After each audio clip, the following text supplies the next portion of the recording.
Guys, welcome back. तो देखते हैं आज की latest defence update. China aircraft in Noor Khan. ओ, ये नूर खान याद आ रहा है मुझे, ऑपरेशन सिंदूर के टाइम में नूर खान बड़ा सुना था ना। चाइना से बहुत कोलैबोरेशन हो ये रहा है। कर रहे हैं। इंडिया एआई फाइटर, ओ जेट, अच्छा एआई फाइटर जेट ब्रह्मोस, ये क्या बोलारी स्ट्राइक लाई। ओ चलो देखते हैं, वीडियो शुरू करते हैं। वीडियो शुरू करने से पहले अगर आप चैनल पर नए हो और आपने अभी तक सब्सक्राइब नहीं किया तो जल्दी से पहले सब्सक्राइब के बटन और बेल आइकन को क्लिक कर लो ताकि आपको हमारे सारे न्यू वीडियोस के नोटिफिकेशन मिल जाए जैसे हम अपलोड करें। अगर आपको वीडियो पसंद आता है प्लीज लाइक एंड शेयर। चलिए शुरू करते हैं।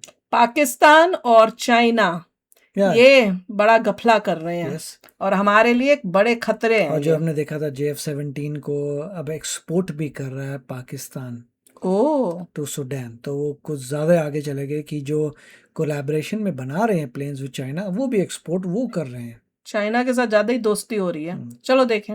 जय हिंद डिफेंस लवर्स, आज की टॉप हेडलाइंस कुछ इस प्रकार है। भारत और जापान के बीच साइन हुआ एक महत्वपूर्ण मिलिट्री कॉपरेशन वाला एग्रीमेंट। एयरफोर्स वेटरन ने किया खुलासा कैसे भुलारी एयरबेस पर ब्रह्मोस ने की थी प्रिसाइज स्ट्राइक। भारत की फ्लाइंग वेज डिफेंस ने अनवील किया अपने एआई पायलटेड फाइटर एयरक्राफ्ट का टेक्नोलॉजी डेमोस्ट्रेटर। और बहावलपुर में जैश का हेडक्वार्टर फिर से हो चुका है फुली ऑपरेशनल। Fully operational.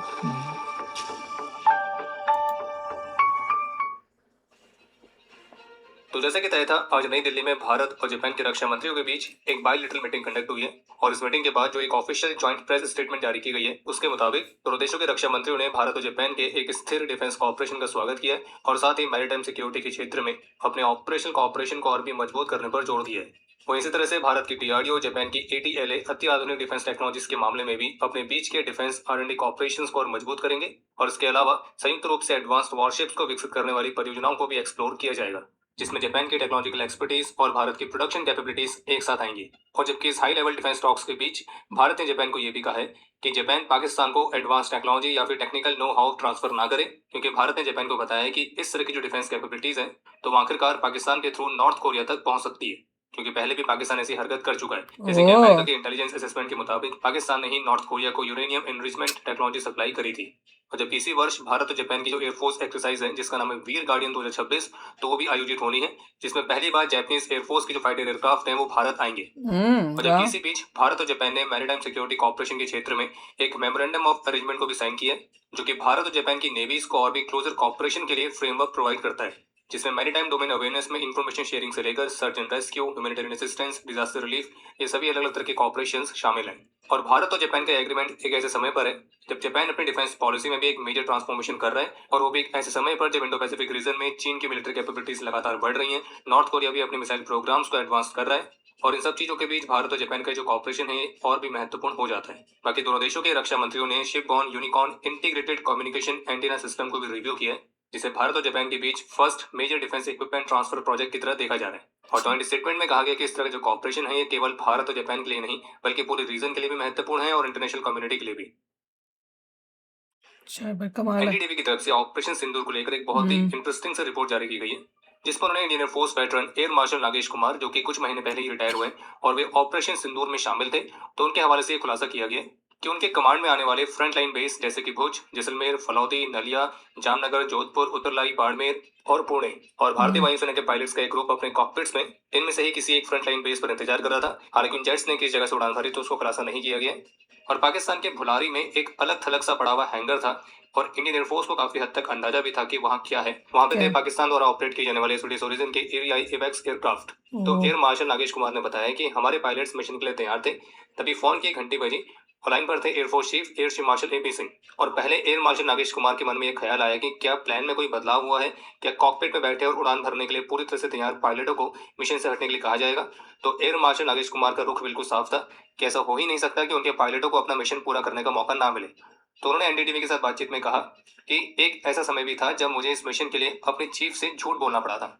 हालांकि उन्होंने ये भी कहा कि मुझे उन्हें सच नहीं बताना पड़ा, और मैं ये नहीं कहूंगा कि मैंने उनसे झूठ बोला, लेकिन मैंने बस उन्हें सच नहीं बताया। क्या? और ये बात मैं अच्छी तरह जानता था कि जो तस्वीर मैं अपने ऑपरेशन रूम में देख रहा था तो वही तस्वीर वे अपने एयर हेडक्वार्टर्स ऑपरेशन सेंटर में बैठकर देख रहे थे, और उन्होंने मुझसे पूछा कि उन एयरक्राफ्ट की क्या पोजीशन है। मैंने कहा सर वो अभी उड़ान भरने वाले हैं, और मुझे पक्का पता था कि वे अगले 15 मिनट तक उड़ान नहीं भरने वाले थे, और इसलिए समय के मामले में मैंने उनसे झूठ बोला, क्योंकि मैं बोला समझ गई, मैंने कहा क्या झूठ बोला, समझ आई। जेट्स को उड़ाने वाले पायलटों ने अपनी पूरी जिंदगी इसी पल का इंतजार किया था, और सालों की ड्रिल का आखिरकार कोई मतलब निकलने वाला था। बाकी वेपन्स लोड हो चुके थे, एयरक्राफ्ट में आखिरी लीटर तक फ्यूल भर दिया गया था, और हर चेकलिस्ट को एक बार देखा गया, फिर दोबारा देखा गया, क्योंकि इस समय हुई एक गलती सिर्फ गलती नहीं होती। बाकी टारमेक पर तनाव का माहौल था। कॉकपिट में पायलट्स और वेपन सिस्टम ऑपरेटर्स के बीच धीमी आवाज बातचीत हो रही थी। बातें छोटी और सधी हुई थी, जिनसे कुछ भी जाहिर नहीं हो रहा था। हालांकि हर किसी की धड़कनें कुछ और ही बयां कर रही थी। कैनोपी बंद कर दी गई थी, सिस्टम चालू हो गए थे, और इस मिशन के लिए सुखोई Su-30 MKI को चुना गया था, जो भारतीय वायुसेना की मुख्य ताकत है। और इस फाइटर जेट में दुनिया की सबसे खतरनाक सुपरसोनिक क्रूज मिसाइल ब्रह्मोस को भी लगाया जा चुका था। और फिर एयर मार्शल नागेश कुमार ने बताया कि कैसे एयर चीफ ने पूछा कि वे अभी कहाँ हैं, तो उन्होंने कहा था कि हथियार लॉन्च करने में अभी आधा घंटा बाकी है, लेकिन उन्हें पता था कि वे अभी वहां नहीं पहुंचे थे। लेकिन एयर मार्शल नागेश कुमार ने पायलट्स को जाने देना था, क्योंकि वे पायलट ने लंबे समय से वेपन्स को साथ लेकर इंतजार कर रहे थे, और अगर वे उन्हें जाने नहीं देते तो ये गलत होता। और फिर मिशन शुरू हो गया। सुखोई एयरक्राफ्ट लाइन में लगे, रनवे से तेजी से उड़ान भरकर अपने लॉन्च जोन की तरफ बढ़े। वेपन्स को कैलिब्रेट किया जा रहा था। जो एयर सर्च रडार है वो पाकिस्तानी एयरफोर्स के फाइटर जेट से होने वाले खतरों पर नजर रख रहे थे। अगर दुश्मन का रडार सिग्नल पकड़ में आता तो जेट के कॉकपिट में लगे जो रडार वार्निंग रिसीवर है वो आवाज करने लगते। और आखिरकार जब वेपन लॉन्च हुआ तो एयर मार्शल कपूर ने एयर चीफ से कहा, सर सब हो गया, हमारे सभी एयरक्राफ्ट वापस आ रहे हैं। और एयर चीफ का कहना था कि जब वे लैंड करे तो मुझे बताना। और आपको स्पष्ट करते कि ये बात हो रही है 10 मई 2025 की, जब पाकिस्तान के एक नहीं बल्कि 11 एयरबेसेस भारतीय वायुसेना ने टारगेट किए थे, और वो भी बेहद ही प्रिसिशन के साथ। और कितने एयरक्राफ्ट उसमें डिस्ट्रॉय हुए, कुछ हवा में कुछ जमीन पर, तो उसकी गिनती तो पाकिस्तान भी अभी सही से नहीं कर पाया। और आपको स्पष्ट कर दी कि एयर मार्शल कपूर ने सारी बातें एनडीटीवी के पॉडकास्ट कंट्रोल ऑल्ट डिफेंस में बताई हैं, और पूरा एपिसोड आप एनडीटीवी के ऑफिशियल यूट्यूब चैनल पर जाके देख सकते हैं। ये तो बड़ी कमाल की न्यूज़ है। वो उन्होंने खास झूठ ये बोला कि अगर मैंने कहा कि अभी हमने शुरू मतलब गए नहीं है, उन्होंने टेक ऑफ नहीं किया या रेडी नहीं हुए हैं, तो हो सकता है कि ये चीफ मार्शल कहें कि अच्छा अबॉर्ट कर दो मिशन। तो उन्होंने यही दिखाने की कोशिश की अब तो रेडी हो ही गए, अब आप उनको रोक ही नहीं सकते हो, ताकि ये मिशन हो। क्योंकि उन्हें पता था कि सारे जो पायलट्स हैं वो इतने मोटिवेटेड हैं, वो करना चाहते हैं, और उनको खुद भी था कि हमने ये मिशन करना है पाकिस्तान को। वाह यार। और अब बता रहे हैं तो एयर चीफ मार्शल अगर अब सुनेंगे तो वो क्या सोच रहे होंगे, ये सोचो एयर चीफ मार्शल को पता चले है मेरे अभी रिटायरमेंट कर देता है, रिटायर हो चुके हैं इसलिए। अरे बाप रे, क्या कमाल है, बहुत ही मजेदार। बहुत ही इंटरेस्टिंग सा एपिसोड है, आपको देखना भी चाहिए कि कैसे भुलारी एयरबेस पर ब्रह्मोस ने ये देखने वाला कार्रवाई करी। कमाल था यार। Bengaluru based Flying veg Defence and Aerospace ने अपने AI piloted fighter aircraft programme के लिए FWD सुप्रीम लाइट के फ्लाइट टेक्नोलॉजी डेमोन्स्ट्रेटर को अनवील किया है, और कंपनी के द्वारा इसके वीडियो प्रीव्यू को रिलीज किया गया है, जो कि लगभग 250 किलोग्राम की क्लास का डेमोन्स्ट्रेटर है। और अब ये airframe development, system integration, ground testing के माध्यम से आगे प्रोग्रेस कर रहे हैं। और फ्लाइंग वेज डिफेंस का टारगेट है इस FWD सुप्रीम लाइट के 2026 के तीसरे क्वार्टर तक पहली उड़ान कंडक्ट करना। और आपको स्पष्ट कर दे कि इससे पहले जून के महीने में भी पहले Flying veg Defence and Aerospace ने अपने इस FWD सुप्रीम के कॉन्सेप्ट को अनवील किया था, और अब इसी FWD सुप्रीम एयरक्राफ्ट की फैमिली के इस सुप्रीम लाइट को अनवील किया गया है, जो कि उनके इस पूरे प्रोग्राम के फर्स्ट फ्लाइंग टेस्ट बेड की तरह भी सर्व करेगा। और इसके माध्यम से वो एरोडायनेमिक कॉन्फ़िगरेशंस, फ्लाइट आर्किटेक्चर और कुछ महत्वपूर्ण टेक्नोलॉजीज को वैलिडेट करेंगे, जो कि बाद में फिर और बड़े वेरिएंट्स में इंटीग्रेट की जाएंगी, और इसे एक न्यू जनरेशन के AI पायलटेड फाइटर एयरक्राफ्ट की तरह विकसित करने का उद्देश्य है। इसके अलावा एक अपडेट यह है कि सितंबर से अक्टूबर के बीच में भारतीय वायुसेना के सुखोई Su-30 MKI फाइटर से स्वदेशी PGB-500 प्रिसिशन बॉम्ब की टेस्टिंग की जाएगी। आगे 500 kg क्लास में आने वाले इस प्रिसिशन गाइडेड बॉम्ब की जो मारक क्षमता है वो कितनी रहने वाली है, तो ऑफिशियली उसका कोई एग्जैक्ट फिगर अभी सामने नहीं है। जब करेंगे तब पता चलेगा। क्या कर रहे हैं पाकिस्तान की side. Parliamentary affairs minister Shri Kiren Rijiju ने अरुणाचल प्रदेश वाले मामले पर कुछ महत्वपूर्ण बातें कही हैं। जैसे कि उनका कहना था कि अरुणाचल प्रदेश के कुछ इलाकों में LAC के दोनों तरफ रहने वाले लोगों की सीमा को लेकर जो अलग अलग राय है, क्योंकि सीमा तय नहीं है, और जिससे कुछ कंफ्यूजन पैदा होता है। हालांकि जो एक प्रोपेगेंडा चलाया जा रहा था कि भारत की टेरिटरी में जो चीन है वो 60 किलोमीटर अंदर तक घुस गया है, तो इन सभी रिपोर्ट्स को उन्होंने खारिज किया। और न्यूज एजेंसी IANS के साथ इस मामले पर एक इंटरव्यू में ये कहा कि ऐसा नहीं है कि चीन आया और हमारे गांव पर कब्जा कर लिया, ऐसा बिल्कुल नहीं है। कुछ जमीन पर उन्होंने नजर डाली है, क्योंकि वहां कोई सीमांकन नहीं है। हमारे लोग मानते हैं कि हमारी जमीन आगे तक फैली हुई है, जबकि चीन की तरफ बसे गांव जिनमें तिब्बती और स्थानीय लोग शामिल हैं वो दावा करते हैं कि उनकी जमीन यहाँ अंदर तक फैली हुई है, और इसलिए भ्रम की स्थिति है। और उनका यह भी कहना था कि आर्मी और ITBP ने पहले के कंपैरिजन में अपने पेट्रोलिंग को और भी महत्वपूर्ण तरीके से मजबूत किया है। और लॉन्गजू से आगे एक जगह है जहां एक घाटी और एक नदी का संगम है, और एक गांव बसाया गया है, और यहीं पर चाइनीज PLA ने कुछ इंफ्रास्ट्रक्चर और गांव जैसे दिखने वाली कुछ इमारतें बनाई हैं। और उस जमीन पर ये चाइनीज ने बनाई है। 1959 में चीन द्वारा कब्जा किया गया था और फिर 1962 में उन्होंने वहां अपनी मौजूदगी को और मजबूत किया और अभी हमारे बॉर्डर पॉइंट्स पर हमारी पोस्ट भी मौजूद है। 1962 के बाद से वहां चीन और भारत के बीच आना जाना बंद है। हालांकि ऊपर ऊंची पहाड़ियों पर चीनी सेना की गतिविधियां निश्चित रूप से बढ़ी हैं। इसके अलावा उन्होंने ये भी कहा है कि इस बारे में हमारे ग्रामीणों की चिंताएं बिल्कुल जायज है और हमें उन्हें बहुत गंभीरता से लेना भी चाहिए। लेकिन ऐसे झूठ बोलना कि 60 किलोमीटर अंदर आ गए हैं और बांग्लादेश या दूसरी जगहों की ऐसी तस्वीरें पोस्ट करके दावा करना कि चाइनीज आर्मी ने अरुणाचल में 60 किलोमीटर अंदर तक घुसपैठ करी है, तो इस तरह की गलत जानकारी फैलाने से वहां तैनात हमारी आर्मी के जवानों और सुरक्षा बलों का मनोबल गिरता है और देश में भ्रम पैदा होता है, जो कि सही नहीं है। लेकिन हम आपको स्पष्ट कर दें कि अभी भी अरुणाचल प्रदेश के सेक्टर में स्टैंड ऑफ को लेकर जो करंट स्टेटस है उस पर कोई भी सही तरीके से क्लैरिटी नहीं है।